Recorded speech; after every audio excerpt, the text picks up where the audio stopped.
Assalamualaikum warahmatullahi wabarakatuh.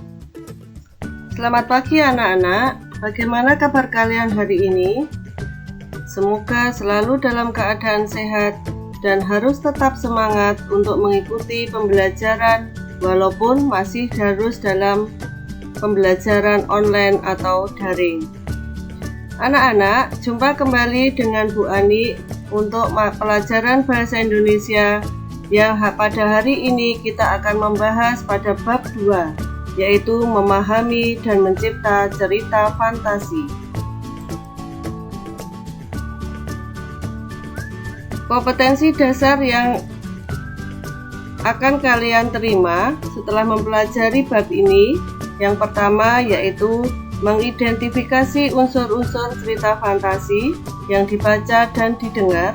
Kemudian kalian nanti diharapkan dapat menceritakan kembali isi cerita fantasi baik yang dibaca maupun didengar. Berikutnya, kalian nanti juga diharapkan dapat menelaah struktur dan kebahasaan cerita fantasi yang dibaca dan didengar. Dan yang terakhir, diharapkan kalian nanti dapat menyajikan gagasan kreatif dalam bentuk cerita fantasi secara lisan dan tulis dengan memperhatikan struktur dan penggunaan bahasa.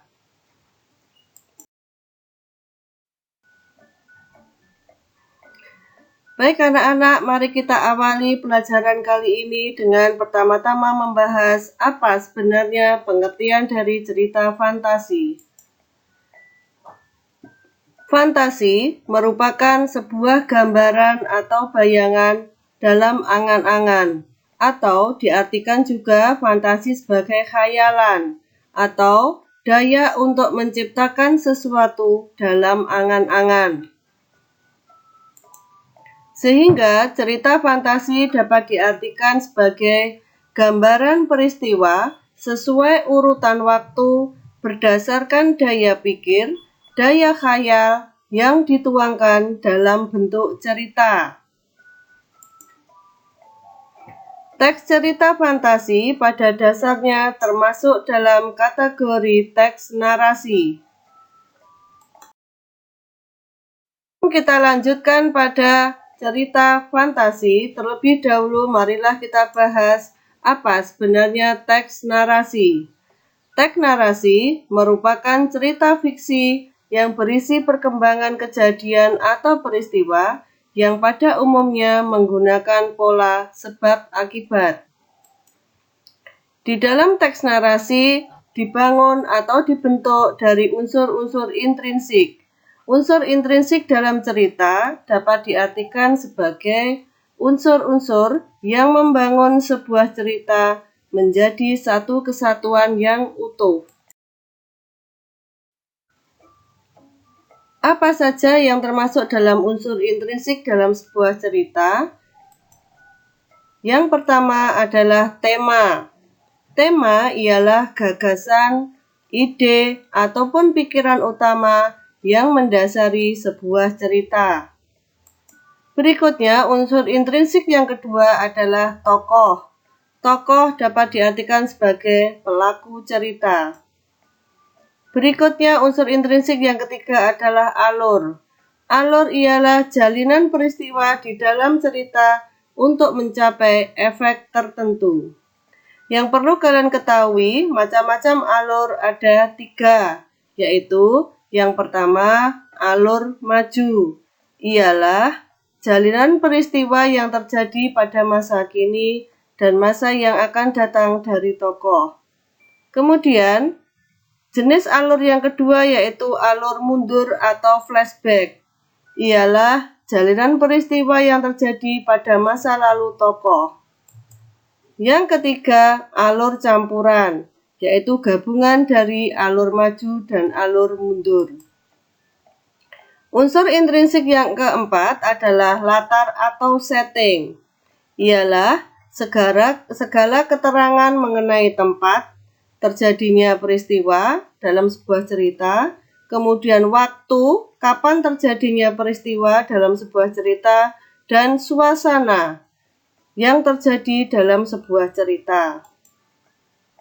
Unsur intrinsik berikutnya yaitu amanat. Amanat merupakan pesan pengarang dalam cerita. Nah, anak-anak, unsur intrinsik ini selalu ada dalam sebuah cerita, karena unsur intrinsik inilah yang membangun sebuah cerita. Tadi sudah saya sebutkan bahwa teks cerita fantasi merupakan kategori dari teks narasi, sehingga di dalam teks cerita fantasi juga dibangun oleh unsur-unsur intrinsik seperti pada teks narasi.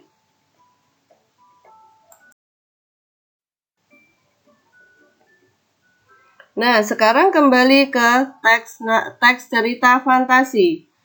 Ciri umum cerita fantasi sebagai salah satu jenis teks narasi yaitu yang pertama, di dalam teks cerita fantasi itu selalu ada keajaiban atau keanehan atau kemisteriusan. Cerita dalam teks fantasi mengungkapkan hal-hal supranatural atau kemisteriusan, kegaiban yang tidak ditemui dalam dunia nyata. Pada cerita fantasi, hal yang tidak mungkin dijadikan biasa. Tokoh dan latar diciptakan penulis tidak ada di dalam dunia nyata atau modifikasi dari dunia nyata. Tema fantasi adalah magic, supernatural, atau futuristik. Contoh, bisa kalian baca pada cerita Kekuatan Ekor Biru Nataga. Di sana digambarkan tokoh Nataga itu sebenarnya seekor komodo yang mempunyai kekuatan, mempunyai keajaiban karena dia ekornya bisa berwarna biru, mengeluarkan keajaiban. Kemudian bisa juga kalian baca pada contoh cerita fantasi Nono si anak rembulan. Nono si anak rembulan diceritakan bertemu dengan legenda Gunung Kelut, Lembu Suro, dan Mahesasura. Sehingga di sana kelihatan sekali ada keajaiban atau keanehan.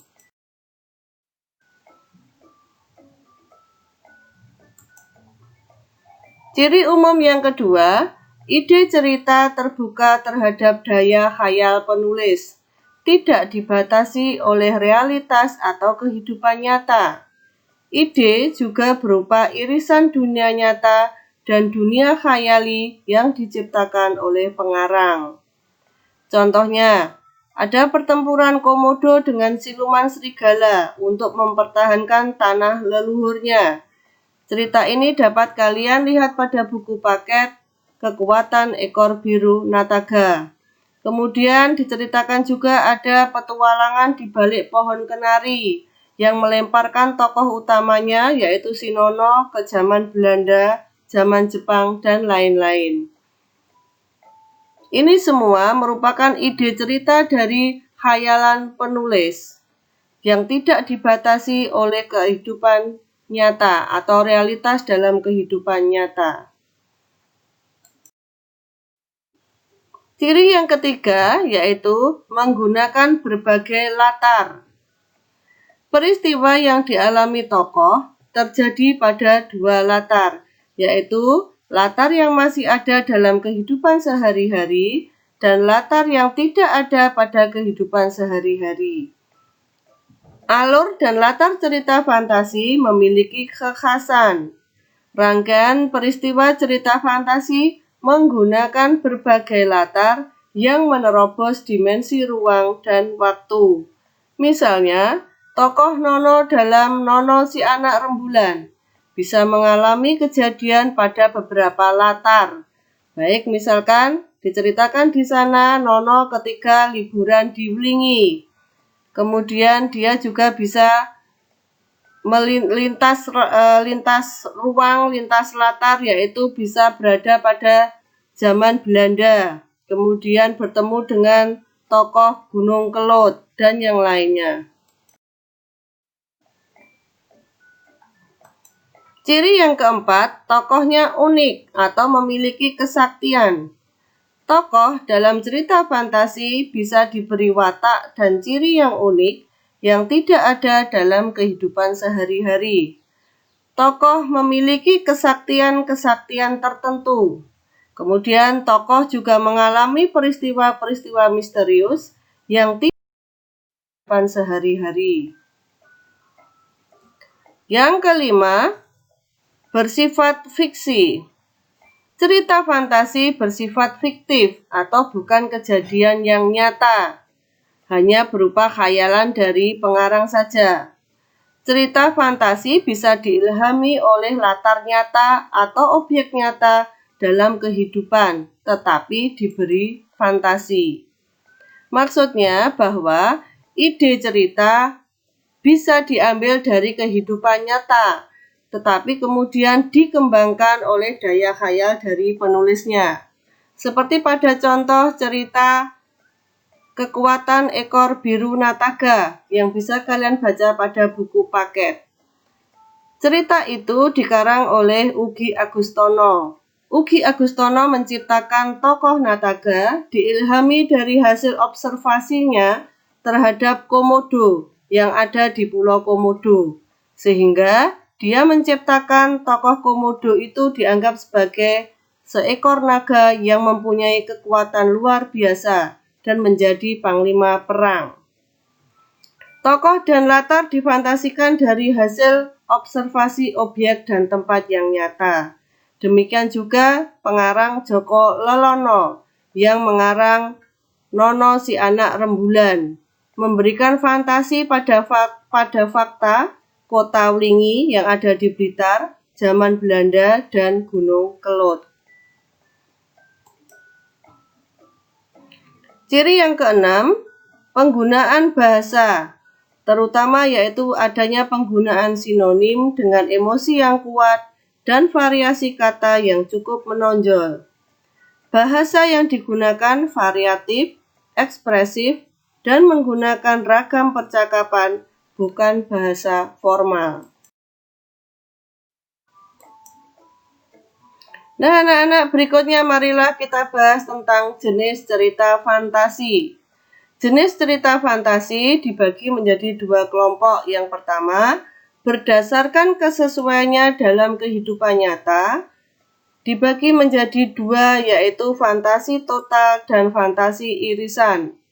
Fantasi total, yaitu pada cerita kategori ini, semua yang terdapat pada cerita semua tidak terjadi dalam dunia nyata, alias semuanya fantasi dari pengarangnya saja, baik dari tokohnya atau latar tempatnya. Contoh, cerita fantasi Nataga itu merupakan contoh cerita fantasi total, karena nama tempatnya, kemudian nama tokohnya, semuanya hanya rekaan dari pengarang atau dari khayalan dari pengarang. Sehingga cerita dari Kekuatan Ekor Biru Nataga termasuk dalam cerita fantasi total. Berikutnya fantasi sebagian atau irisan. Maksudnya adalah pada cerita fantasi ini masih mengungkapkan atau menggunakan nama-nama dalam kehidupan nyata, menggunakan nama tempat yang ada dalam dunia nyata, atau peristiwanya memang pernah terjadi pada dunia nyata. Contoh bisa kalian baca nanti pada cerita Nono si Anak Rembulan.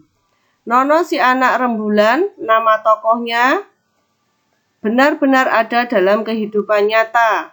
Kemudian latar tempat, ketika berkunjung di Wlingi, di Kali Lekso, itu semua memang ada dalam kehidupan yang nyata.